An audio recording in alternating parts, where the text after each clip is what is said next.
C'est quoi, j'ai un deal à te proposer. Si à la fin de cette vidéo, t'as pas appris énormément de choses sur la vente et que je t'ai pas débloqué mentalement sur la vente, tu peux m'insulter dans les commentaires, vraiment sans souci. Tu verras que les 45 prochaines minutes vont être vraiment transformatrices pour toi. C'est la rediffusion d'un coaching que j'ai eu avec 2 clientes qui galéraient sur la vente.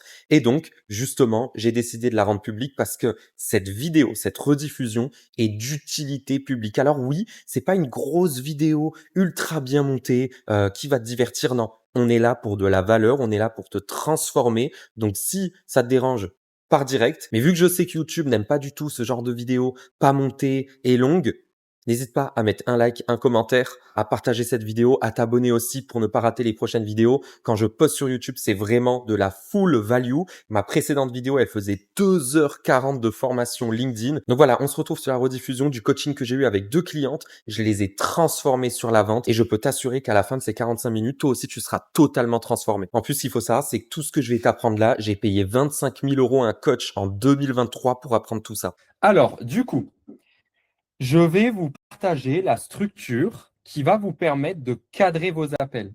Parce qu'en fait, le piège des experts, et ton piège, hein, Anne, et le piège que tous les experts rencontrent. Parce que le problème d'un expert, c'est quoi?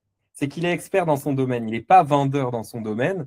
Du coup, lui, il veut apporter des conseils. Donc, en fait, les appels de vente se transforment plutôt en appels de conseil, de coaching. Et à la fin, tu te rends compte que tu t'es pas assez concentré sur la vente. De toute façon, c'est simple. Si un appel était assez concentré sur la vente, à la fin, tu as obtenu un oui ou un non, tout simplement. Le but d'un appel de vente, donc structure d'un appel de vente, le but d'un appel de vente, hein, c'est à la fin, donc l'objectif, à la fin de l'appel de 45 minutes, il ne faut pas faire plus. Hein. Déjà, 45 minutes, c'est pas mal. Donc, je vais mettre ici 45 minutes. C'est d'obtenir un oui ou un non. Pas un peut-être, pas un on verra, pas un on se tient au courant. C'est oui ou non. Et le oui, c'est pas forcément oui, je paye maintenant. C'est, par exemple, si la personne a besoin de réfléchir, c'est pas OK, réfléchis, reviens, c'est OK. Est-ce que tu es disponible demain à 14 heures pour qu'on discute de voir quelle décision tu as prise de ton côté? Oui ou non? Ou alors, est-ce que tu es partant pour démarrer l'accompagnement dès la semaine prochaine avec moi? Oui ou non?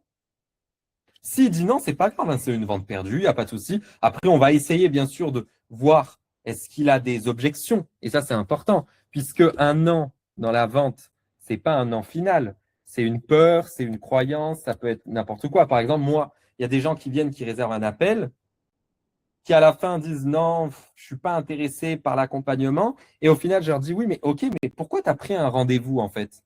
Parce que je fais un post LinkedIn, mais ça attire pas de clients. Ok. Et du coup, pourquoi non, tu ne veux pas travailler avec nous? Qu'est-ce qui fait que tu ne veux pas?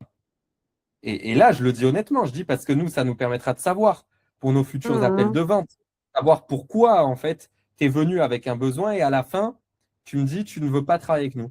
Et puis là, il va nous sortir des objections. Il va dire ouais, mais finalement, c'est trop cher. Ou alors, ouais, mais j'ai peur que LinkedIn, ça me prenne trop de temps. Ou alors, oui, mais je me demande si sur LinkedIn, ma cible est présente. Ou alors, oui, mais je me demande si je ne devrais pas plutôt aller sur Instagram. En fait, là, on est face à des objections.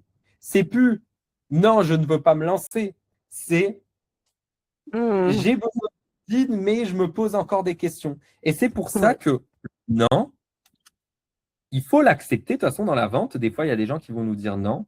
Mais le non, c'est quand il n'y a plus aucune question du prospect. Ouais. Objection du prospect. Donc, à la fin, si malgré toutes les objections qu'il a eues, vous y avez répondu, vous avez répondu à toutes ces questions, toutes ces objections, et qui dit encore non, bah là, vous savez que vous n'allez pas faire la vente. Par contre, si vous dites non et qui dit ouais, mais non, parce que j'ai pas le temps, bah là, justement, c'est une objection. On va répondre à cette objection. On va lui dire oui, mais ok, tu n'as pas le temps, mais quel est le pire entre ne pas avoir le temps ou avoir un business qui stagne ou Quel est le pire entre ne pas avoir le temps et avoir ci, avoir ça? En fait, on va contrer l'objection. Pareil, question d'argent. Ouais, mais j'ai pas l'argent. Ah, mais d'accord, si c'est qu'une question d'argent, mettons un plan de paiement qui va s'adapter à ta situation financière aujourd'hui. Combien tu es capable de financer chaque mois pour l'accompagnement? Ok, tu es capable de faire que 200 euros par mois? Eh bien, pas de souci, on va étaler le paiement. Donc là, l'idée aussi, c'est de trouver une solution. En fait, un appel de vente, on n'est pas là juste pour vendre, on est là pour trouver une solution au problème de notre prospect. Et moi, je dis souvent, si la personne elle a un problème, en fait, elle voudra le résoudre. Aucun humain arrive avec un problème et ne veut pas le résoudre. Je vais prendre un cas extrême. J'ai une maladie, je vais chez un médecin pour qu'il me soigne cette maladie. Et il a la pilule magique qui va me faire guérir. C'est factuellement impossible, humainement, que j'arrive avec ce problème et qu'à la fin, je lui dise, même si elle coûte 500 euros la pilule, hein, et que je lui dise, non, mais finalement, j'ai pas besoin. Et que je parte avec ma maladie. Mais non, un prospect, c'est pareil. Il va la prendre, cette pilule. Et même si elle coûte hyper cher, parce que quand il s'agit de notre santé, ben, on est prêt à vider notre compte bancaire pour survivre. Ben, en fait, le prospect, c'est pareil. Il arrive avec un problème. Bon, il n'est pas prêt à vider son compte bancaire, bien sûr, mais il est prêt à corriger son problème parce qu'il arrive avec un problème. Donc, factuellement, c'est impossible qu'à la fin, ils disent ah ben non, j'ai pas de problème. Ben si, tu as réservé un appel, tu as ouvert la porte, tu es venu, tu la voulais, cette pilule. Je l'ai. Donc, qu'est-ce qui fait que tu ne la veux plus? Et puis là, dans le cas du médecin, ce serait quoi? Ah ouais, mais j'ai peur qu'il y ait des effets secondaires sur cette pilule. Ou alors, ouais, mais j'ai peur, elle n'a pas été encore testée par beaucoup de gens. Euh, Est-ce qu'elle marche vraiment? Donc là, il va avoir des questions, le patient, et le médecin, il va dire, alors oui, il va y avoir des effets secondaires, mais ils sont plutôt bénins, il y a ci, il y a ça, ok. Alors oui, elle a été testée sur plus de 4000 personnes l'année dernière. Il y a eu seulement 2 personnes pour qui ça n'a pas marché. Bon, ok, c'est plutôt rassurant. Et voilà. En fait, l'idée, comme vous, comme le médecin, mettez-vous à la place du médecin dans votre appel de vente. Si la personne arrive avec une douleur, vous avez le médicament. Toi, Anne, si la personne arrive parce qu'elle a un problème dans sa vie professionnelle, à la fin, elle aura son problème. Et si elle dit non, elle va repartir avec son problème. Et du coup, bah, ok, le problème est toujours là. Toi, tu es là pour le résoudre. Et pour le résoudre, il faut payer. Il faut acheter la fameuse pilule. Alors, Donc, le c'est souci, pour ça qu'il faut ouais, acter sur la vente. Ouais, le souci, c'est que souvent, c'est moi qui force un petit peu à prendre un appel, en fait. Dès que quelqu'un prend contact, bah, je dis, voilà, ce serait pas mal qu'on en échange, tu vois, je pousse énormément. Mais une fois qu'il accepte, je peux toujours mettre en place ta structure, là, de toute façon.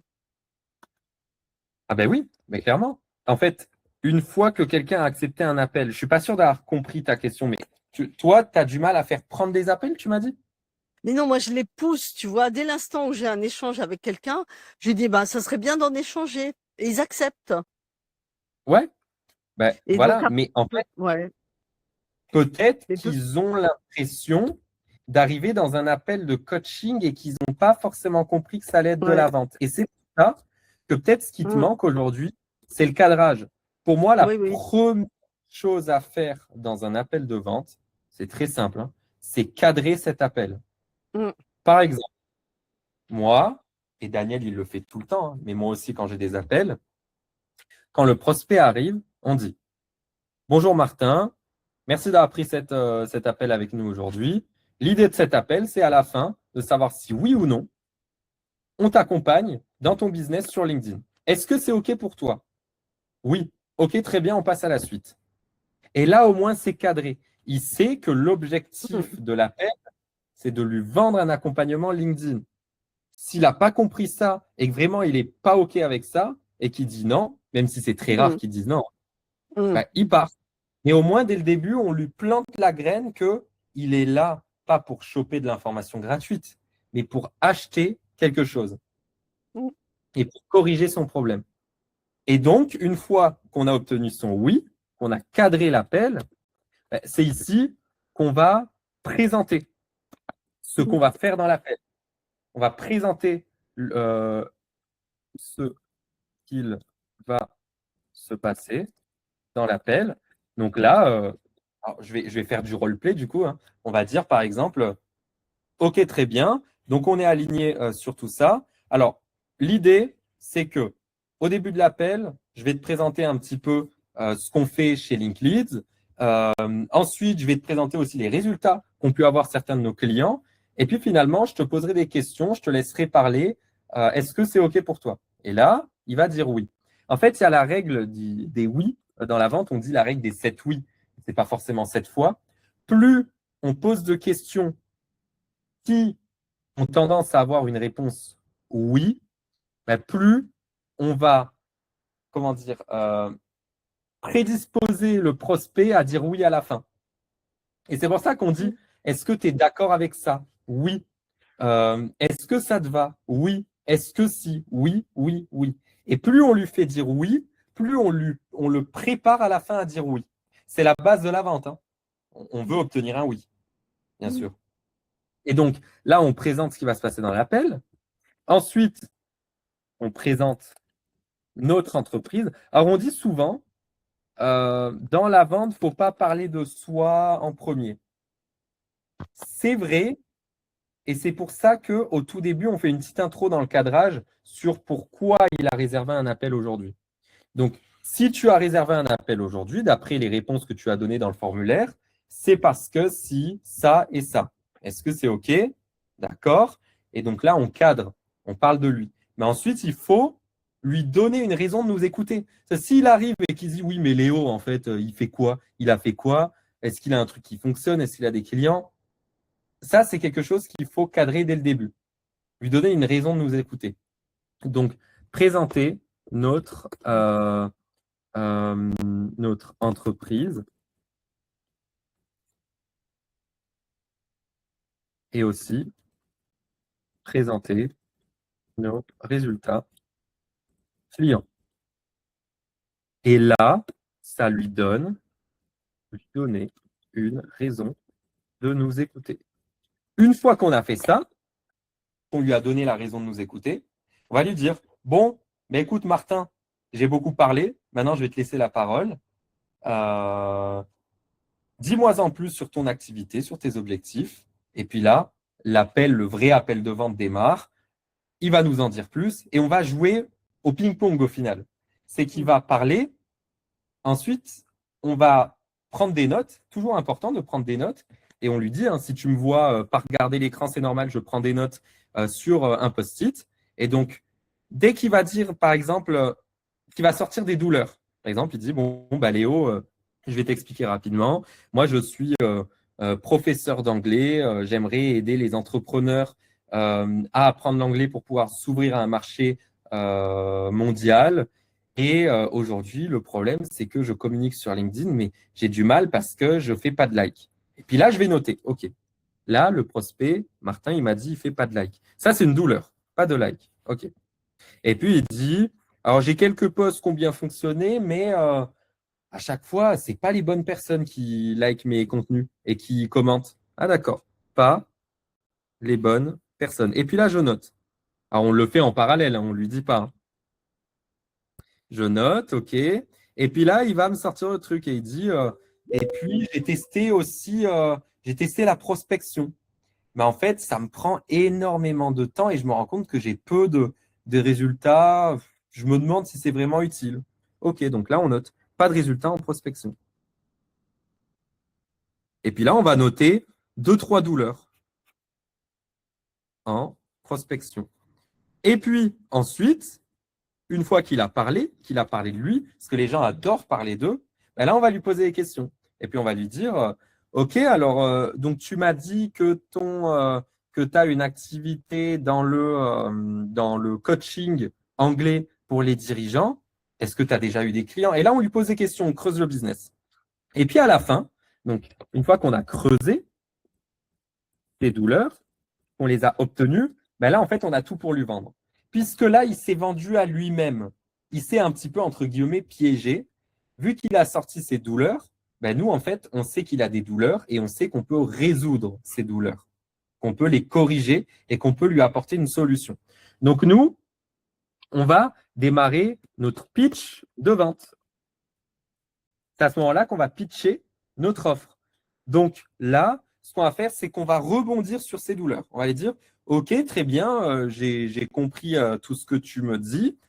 Donc, tu m'as dit que tu ne fais pas de like sur tes publications. Je comprends, c'est sûrement que tu n'as pas appris à rédiger les bonnes publications, les bons hooks, tout ça. Ben justement, c'est ce qu'on fait dans notre accompagnement. C'est dans le module 2 de notre accompagnement. Justement, on t'apprend à rédiger des publications. Donc ça, est-ce que c'est OK pour toi d'apprendre à rédiger les publications pour justement pouvoir enfin faire des likes? Puisqu'il nous a dit que c'était une douleur pour lui. Hein. Donc là, on s'adapte à lui. Et puis là, il va dire, oui. Il ne va pas dire non, vu qu'il a dit justement que c'était une douleur. Il va dire oui. Et encore une fois, Anne, comme je t'ai dit au début, et Valisoa maintenant, la règle des oui. Il faut obtenir beaucoup de oui pendant l'appel pour pré-mâcher le oui final au final. Et donc ensuite, on lui dit, OK, et tu m'as dit aussi que tu n'arrivais pas à attirer les bonnes personnes. Ben ça doit sûrement être un problème de message, d'offre, mais surtout de profil LinkedIn qui ne doit pas être assez optimisé. Justement, nous, dans notre accompagnement, en fait, tu as notre graphiste qui va venir sur ton profil et qui va entièrement le revoir pour toi. Il va faire ta bannière, il va faire ta photo de profil, il va faire tes visuels, on va rédiger ta biographie ensemble, on va rédiger ta section info, on va absolument tout faire. Et donc là, on a répondu à la deuxième douleur. Comme le médecin. Le médecin, il prend les différents symptômes et puis à la fin, il propose des médicaments pour chaque symptôme au final. Nous, on est pareil. Et puis ensuite, on lui dit, OK, et puis là, tu m'as aussi dit que tu n'avais pas de résultats en prospection. Alors, j'avoue que moi, la prospection, c'est un truc qui ne me plaît pas trop. C'est pour ça qu'on n'en fait pas. Alors, la seule prospection qu'on fait, c'est du démarchage d'audience chaude, c'est-à-dire des gens qui vont liker, commenter, visiter ton profil. Et du coup, ils vont répondre beaucoup plus rapidement à tes messages. Est-ce que ça, c'est quelque chose qui pourrait te plaire? Parce que c'est vrai que la prospection à froid, c'est beaucoup de travail, c'est compliqué. Donc là, on creuse sa douleur au final. Hein. Et donc là, il va nous dire, oui, pareil, on a corrigé son problème. Et puis, une fois qu'on a pitché la vente, là, il faut vendre. Hein. Donc tout ça, ça paraît rapide, hein, mais ça prend plus de temps parce qu'on passe du temps avec le prospect. Mais tu as vu, Anne, au final, on parle pour vendre. On n'est pas là pour le coacher. On est un commercial, on doit vendre notre produit-service. Et donc, à la fin, on vend. Et donc là, pour vendre, alors, j'ai une méthode, ce n'est pas moi qui l'ai inventée au final, c'est la méthode, alors, je ne sais même pas comment on pourrait appeler ça, hein, mais de ne pas laisser le choix, entre guillemets, au prospect d'acheter tout simplement. Alors là, ça va être important ce que je vais vous dire. Ça peut paraître un petit peu forceur, cette manière de vendre, mais il y a du contexte à avoir. Déjà, quand la personne a pris rendez-vous avec nous et qu'elle est en rendez-vous avec nous, on sait qu'on peut lui apporter des résultats. Si on sait qu'on ne peut pas apporter de résultats à la personne, on ne prend pas l'appel, on lui dit « mais écoute, on ne va pas pouvoir t'apporter de résultats ». Du coup, si on force la vente, c'est parce qu'on sait qu'on peut lui apporter des résultats. Et comme moi, si demain, j'ai une maladie, j'espère pas, hein, pour l'instant j'ai de la chance, j'en aurai jamais, et qu'un médecin me force à acheter un médicament, je ne vais pas lui en vouloir. Il me force pour mon bien, entre guillemets. Et moi, c'est pareil. On force, entre guillemets, des prospects qui ont tout intérêt à se faire accompagner. Mais les personnes à qui on ne pouvait pas apporter de résultats, dans tous les cas, on les a refusées à la base. Donc ça, c'est important. Et puis ensuite, bien sûr, hein, il y a des prospects pour qui ça n'a pas marché. Hein. Il y en a, ils vont dire, non, je ne suis pas intéressé. Mais l'idée, c'est d'obtenir un oui auprès des gens auxquels on peut apporter des résultats. Et donc, quitte à un peu forcer, de toute façon, la vente, hein, c'est ça, de temps en temps. C'est un petit peu forcer la personne à dire oui si on est sûr qu'on peut lui apporter des résultats. Et donc, la phase de vente, on va poser une question. On va dire, OK, par rapport à tout ce que tu m'as dit, moi, écoute, je sais qu'on peut t'accompagner puisque les différents problèmes que tu m'as cités, c'est-à-dire tu ne fais pas de like, tu n'as pas les bonnes personnes qui viennent, tu n'as pas de résultats en prospection, c'est justement des choses sur lesquelles on travaille dans l'accompagnement. Alors, on a deux façons de travailler ensemble aujourd'hui. Soit mon agence, qui coûte X milliers d'euros par mois. Donc là, on dit les vrais tarifs, hein, bien sûr, ça dépend de vous du coup. Ou alors, mon accompagnement, donc c'est un coaching de 6 mois qui vaut 4 000 euros. Tu es plutôt intéressé par lequel? Par quelle offre?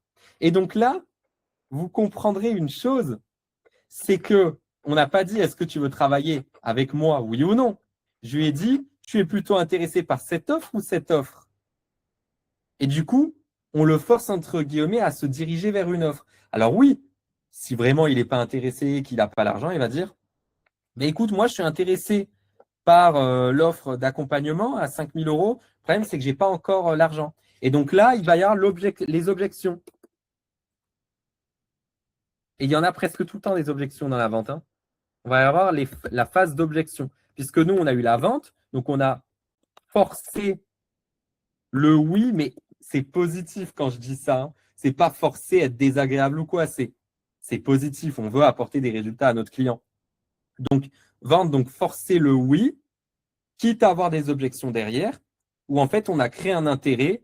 De toute façon, il était obligé de dire oui. Oui, bah Léo, je suis plutôt intéressé par l'offre à 5 000 euros parce que c'est vrai que la première, elle est beaucoup trop élevée pour moi. C'est trop cher pour moi. Donc, je préfère la seconde. Plutôt que si on avait dit, tu préfères. Alors, est-ce que tu es d'accord de démarrer l'accompagnement avec moi? Il va dire oui ou non. Et du coup, on lui propose de dire non. Alors que si on lui dit, tu préfères cette offre ou cette offre, ben, c'est cette offre ou cette offre. C'est pas oui ou non. Et donc là, il va y avoir les objections. Et là, on va casser les objections une par une.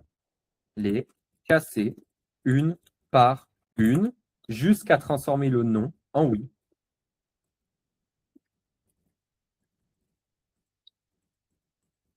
Et le vrai non, enfin, la vraie réponse finale, non, à la fin, il y a 3 réponses possibles. 3 finalités.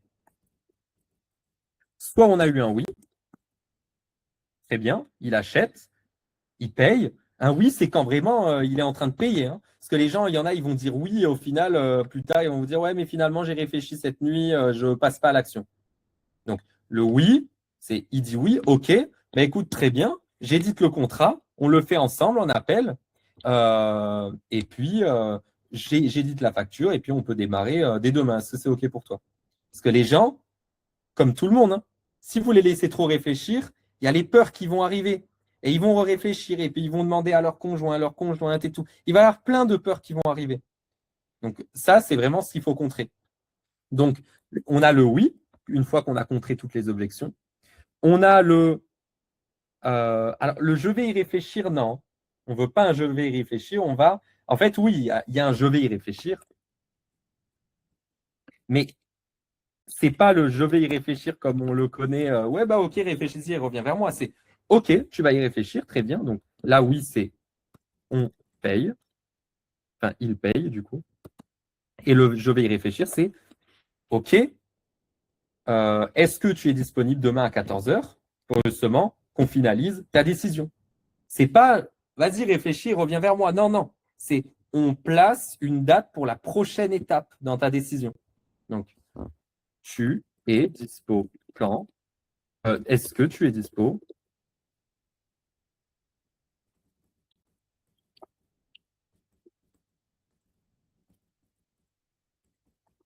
Mais attention, puisque le je vais y réfléchir, avant de l'autoriser à y réfléchir justement, il faut lui dire, OK, mais tu veux réfléchir à quoi? Profites-en, je suis là, je peux répondre à toutes tes questions. Et donc là, qu'est-ce qui peut répondre à ça? C'est difficile de dire, ah ouais, non, mais je vais réfléchir à ci, à ça. Mais non, mais profites-en, je suis là, je peux répondre à toutes tes questions en fait. Et donc là, il va dire, OK, bon, bah, moi, je voulais réfléchir au niveau du tarif. Vous savez que je ne suis pas sûr de vouloir m'engager sur un service à 5 000 euros, par exemple. Hein, j'ai des chiffres au hasard. Et puis, là, on a une nouvelle objection qui apparaît. Donc, on essaie de la corriger jusqu'à voir le oui final. Mais si on voit que vraiment, il veut y réfléchir, il veut en parler à son associé, ou voilà, qui vous dit vraiment, ben voilà, je ne vais pas prendre de décision là maintenant, on lui dit, aucun souci, est-ce que tu es dispo demain à 14h pour finaliser ta décision? Et puis, il y a ceux, et ça arrive, hein, bien sûr, qui vont dire non. Non, bah, c'est bien, mais je ne suis pas du tout aligné avec la méthode. Alors, bien sûr, vous allez essayer de répondre aux objections jusqu'à obtenir le oui. De toute façon, toutes les questions, toutes les finalités peuvent amener à un oui. Un non peut amener un oui et le je vais y réfléchir peut amener un oui. L'idée, c'est d'obtenir le oui. Bien sûr, c'est la finalité. Mais il y en a qui vont rester bloqués sur le non. Et le je vais y réfléchir, il pourra devenir un oui ou un non. Et malheureusement, la plupart des je vais y réfléchir deviennent des non. C'est pour ça que c'est important de placer des deadlines et des appels. Est-ce que tu es dispo demain à 14 heures pour que je t'appelle et qu'on finalise ta décision? Sinon, ça va traîner, traîner, traîner. Et puis, vous n'allez pas avoir de nouvelles de votre prospect. Voilà. Voilà comment se déroule un appel de vente. C'est pas plus compliqué. Tout simplement. Ça, c'est une trame d'appel de vente que j'ai payé auprès d'un coach qui m'a coûté très cher en 2023. C'est le coaching qui m'a coûté le plus cher de ma vie. J'ai payé 25 000 euros à transformer sur la vente. Et je peux vous assurer que quand il m'a coaché, après, j'ai transformé la plupart des non en oui. J'ai fait des webinaires où j'ai eu, alors, parce qu'avant, je faisais tous les appels de vente, je faisais tout seul. Hein. Mon webinaire où j'ai fait un record, j'avais eu 18 appels réservés à la fin du webinaire, 16 ventes à 3 000 euros hors taxe sur les 18 appels. Je ne sais pas si vous vous rendez compte du taux de conversion.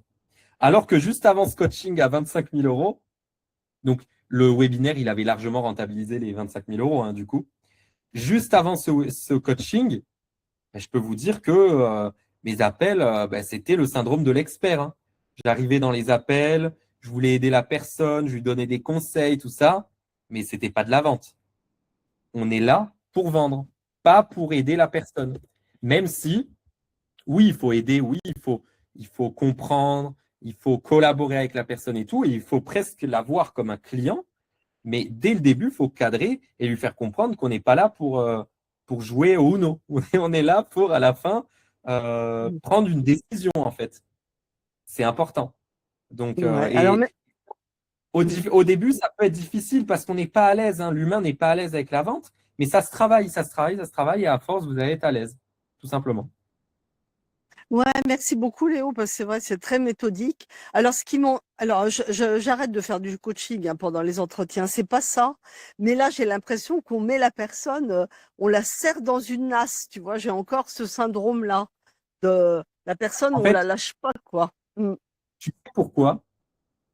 Bah, Tout tu sais, on lui simplement. dit, ouais. Non, mais en fait, cette façon de vendre, elle serait pas du tout éthique dans un cas.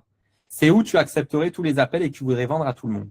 Ouais, À ouais, partir ouais. du moment où tu acceptes un appel, Mm. c'est que tu sais que tu vas pouvoir lui apporter des résultats. Et attention, j'ai oublié de préciser. Si toute cette phase où il présente son entreprise, vous voyez que vous ne pouvez pas lui apporter des résultats, ben, tout le reste, on l'oublie. On lui dit, Mm. bon, bah écoute, je vais être honnête avec toi. Hein. D'après ce que tu m'as dit, moi, je ne peux pas aider, par exemple, une entreprise dans l'apiculture. Sur LinkedIn, c'est pas là où tu vas avoir le plus des résultats. Moi, je te conseillerais Mm. plutôt de faire ci ou ça. Je peux te mettre en relation avec d'autres professionnels, si tu veux, qui pourront t'aider sur cette partie, mais pour le coup, je ne peux pas.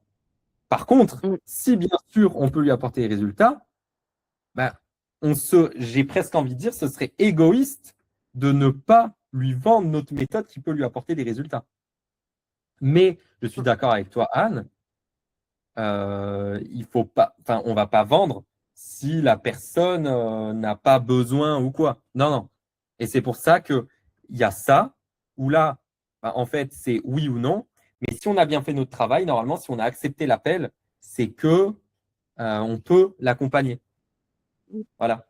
Mais bien sûr, tout le reste, ça se déroule uniquement si ce qu'il nous a dit avant, on sait qu'on peut lui apporter des résultats.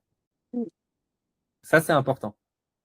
C'est la façon la plus simple de vendre. Moi, je sais que les très bons vendeurs comme Daniel ou quoi, ils ne suivent pas ces trames tout simplement parce qu'ils sont bons en vente.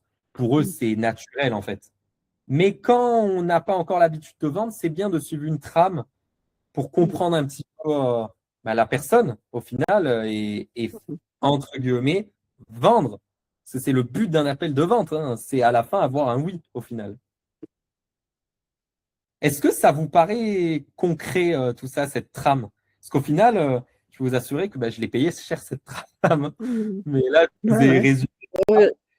je vous ai résumé tout ça. Ça a été 3 mois d'accompagnement au final, hein. Ça n'a pas été juste un coaching comme ça Ouais. où il m'a fait ça. Mais voilà, entre guillemets, le résumé, c'est ça. Le résumé de la vente et ce qui, pour moi, a extrêmement bien fonctionné dans mon business. Donc, je peux vous assurer que si vous suivez cette trame, si vous l'imprimez, que vous la mettez à côté de vous pendant vos appels de vente et que vous le suivez et que vous faites du roleplay, vous pouvez faire des fausses ventes. Vous mettez, vous faites comme si vous avez un appel de vente et puis vous entraînez, tout simplement. Ça peut être bien aussi. Donc, moi, je l'ai beaucoup fait. Je me suis entraîné avec des amis qui se sont fait passer pour des prospects et puis on faisait du roleplay, donc du jeu de rôle en final, comme si personne était un prospect et que moi, j'étais le vendeur. Donc voilà, mais ne jamais aller chercher le oui si on sait qu'on ne va pas pouvoir lui apporter les résultats. On cherche le oui aux personnes qui sont dans notre cible et auxquelles on peut apporter des résultats. Sinon, ça devient de l'escroquerie. Et si on a loupé un appel, on peut toujours. Je vais essayer de relancer. Je vais essayer de relancer en disant on va se reprogrammer un appel parce que si votre problème n'est pas réglé, par exemple. Et quoi louper un appel pour toi? Donne-moi un exemple concret. C'est justement ce gars-là, il dit votre méthode, elle est vraiment géniale. Il dit mais voilà, je vais essayer en interne pour l'instant.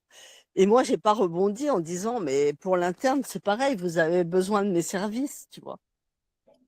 Ouais, mais là, Et en lui, fait, c'est juste, Oui.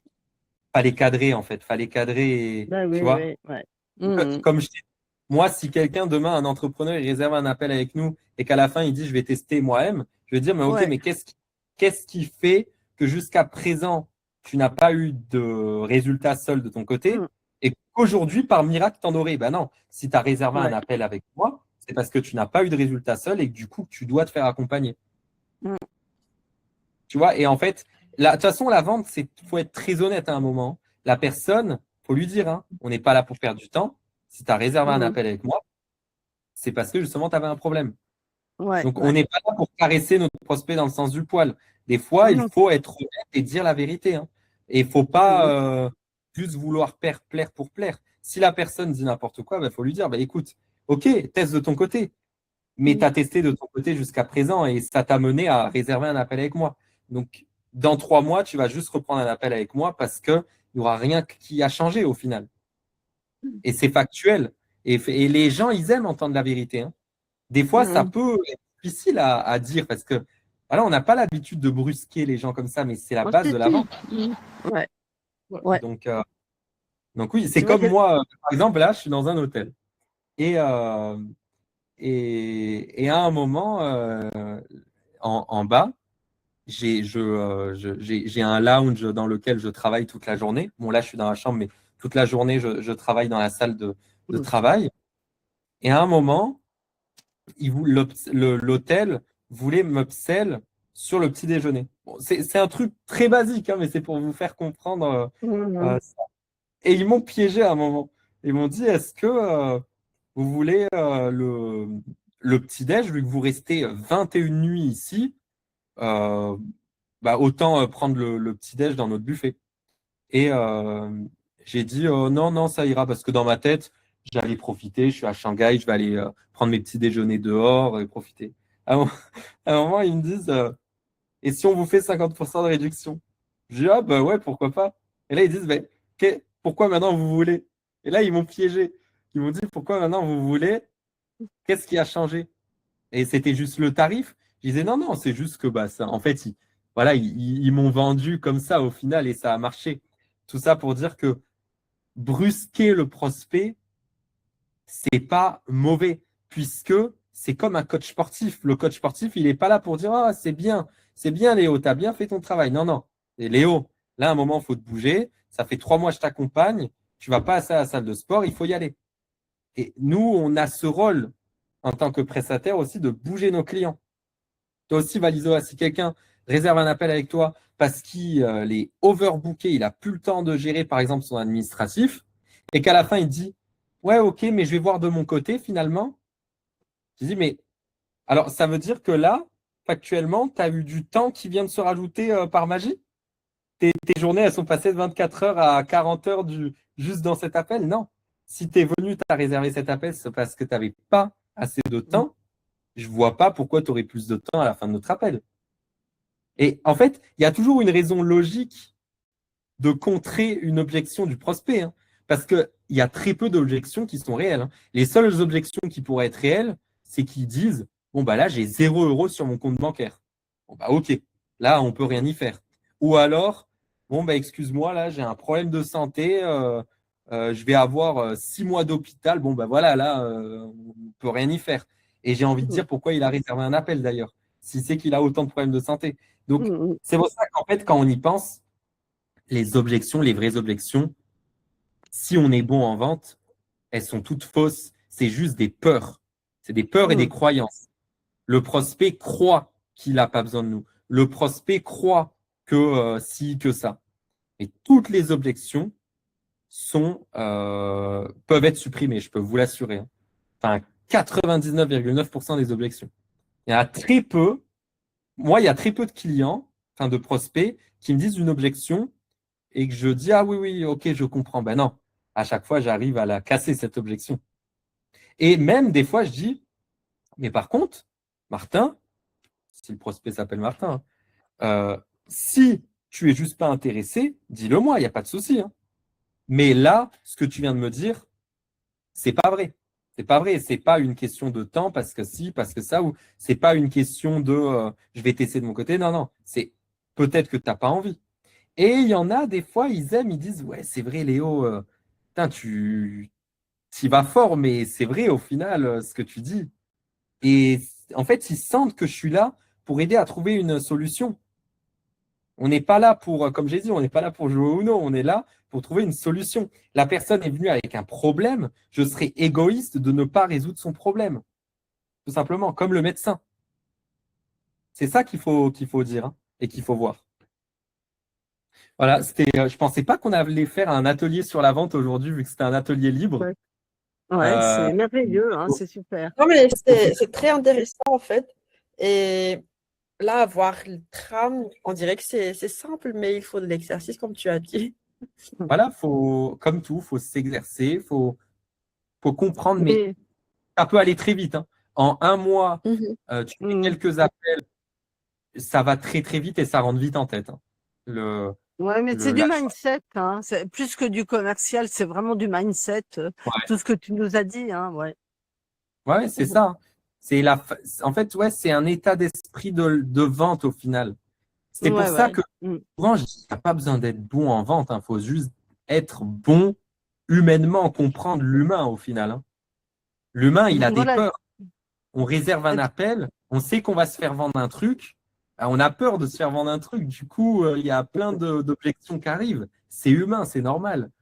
Donc nous, l'idée, c'est de se dire, ok, c'est un humain, il a peur.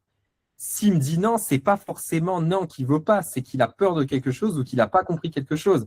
Puisque s'il est arrivé avec un problème et qu'à la fin, il me dit, bah non, finalement, j'ai pas besoin, ben non, désolé, c'est qu'il y a un souci, c'est qu'il n'a pas compris quelque chose ou alors qu'il a peur de quelque chose. Mais il y a un truc. Ouais, l'essentiel, c'est de savoir ce qu'on apporte, hein, vraiment, tu l'as dit. Oui, voilà, en fait, c'est ça, c'est le message, c'est comprendre exactement qu'est-ce que tu vas apporter à ton prospect. Si j'arrive dans un magasin de chaussures avec la chaussure trouée et que j'arrive et que je dis j'ai besoin d'une paire de chaussures parce que je viens de trouer la mienne et qu'ils me présentent une paire de chaussures et qu'à la fin, je leur dis ah non, désolé, finalement, j'ai pas besoin. Et je vais repartir avec la chaussure trouée. Mais le vendeur va dire mais monsieur, mais si vous avez de la chaussure trouée. Donc, pourquoi vous partez? Ah ouais, mais c'est parce que en fait, c'est un peu cher. Ah d'accord, mais si c'est cher, pas de souci, on a une autre paire de chaussures qui sera plus adaptée à vous. Mais au final, c'était qu'une objection de peur. Mais j'avais encore la chaussure trouée. Et c'est pareil pour vous, vos produits et vos services. L'entrepreneur qui vient parce qu'il n'a pas le temps pour gérer son administratif, s'il vient au début avec ce problème, à la fin, il aura toujours ce problème. Et si il part sans acheter ton produit, ton service Valizoa, en fait, il repart avec la chaussure trouée. Ouais. Il a le même problème. En fait, la vente, c'est de la logique. Hein. C'est de la logique, c'est factuel. Il n'y a rien de plus compliqué au final. Hein. Mais voilà, comme tu dis, Anne, c'est de l'état d'esprit, en fait. C'est avoir le. En fait, quand on a compris ça, on arrive à vendre absolument tout. Mais absolument tout. Mais même, moi, tout ça, là, je m'en sers même dans la vie quotidienne. La vie quotidienne, avec mes amis, avec tout. Et parce que c'est normal, à force, on comprend. On sait convaincre les gens d'aller dans tel restaurant plutôt que dans l'autre. Ou n'importe quoi, en fait. Mais ça devient naturel à force de vendre. Et quand on arrive à vendre, on arrive à faire plein de choses. Moi, par exemple, quand je suis en conférence, ben, j'arrive à convaincre mon public beaucoup plus facilement parce que j'ai appris à convaincre les gens. C'est pas bien que pour les appels de vente, c'est bien pour absolument tout. Donc, c'est pour ça que c'est bien. Même là, pour l'hôtel, hein, comme tout entrepreneur, j'ai énormément négocié le prix des 21 nuits. Et j'ai réussi parce que j'arrive à convaincre. Mais comme absolument tout au final. Donc, ça peut nous aider dans tout, hein, la vente. Hein. Pas que juste pour vendre nos produits et services, c'est dans tout, ça peut nous aider. Donc oui, quand on a appris ça et qu'on l'a dans la peau, et que ça devient une habitude, et que ça devient même un jeu, il faut le voir comme un jeu, la vente. C'est pas un devoir ou une tâche, c'est un jeu auquel on veut s'améliorer de jour en jour. Tout simplement. Donc voilà. C'est OK pour vous tout ça? Super. Oui. Est-ce que tu peux juste nous envoyer le fichier, s'il te plaît, ou bien je Je vais fais un envoyer le capture. fichier, je vais envoyer la Une rediff. copie. Ouais. J'ai bien essayé d'enregistrer cet appel, j'aurais regretté de ne pas l'avoir enregistré. Donc, je vais envoyer la rediff, le fichier, et aussi, je vais faire sûrement un document récap de tout ça avec Claude. Hein. Je vais lui envoyer toute la rediff et je vais lui dire de faire un doc récap. Et puis, je vous envoie ça. Mais déjà, ce que je fais. Ah, mais ce que tu peux faire, Valizoa, déjà, fais une capture d'écran. Comme ça, tu n'as pas besoin d'attendre mon. Ouais, c'est tout bon. OK. Même C'est toi, vraiment Anna. génial. Hein. Dis donc, on a eu beaucoup de chance aujourd'hui, là, vraiment. Et je suis content parce que j'avais même pas prévu de faire ça et c'est venu naturellement au final. Ouais. Et Et c'est le donc, nerf de la guerre, hein. Franchement, là. Ah là là. ben, Ouais. en fait, les entrepreneurs, ils galèrent surtout à vendre. Hein. Ils galèrent pas parce que c'est dur la vente, mais parce que les gens abordent la vente de la mauvaise manière. Ils abordent la vente, mais en fait, ce qu'il faut se rappeler, c'est que la vente, à la fin, on veut juste oui ou non au final. Hein. C'est ça vendre. C'est est-ce que tu achètes oui ou non mon service? Point final. Rien d'autre.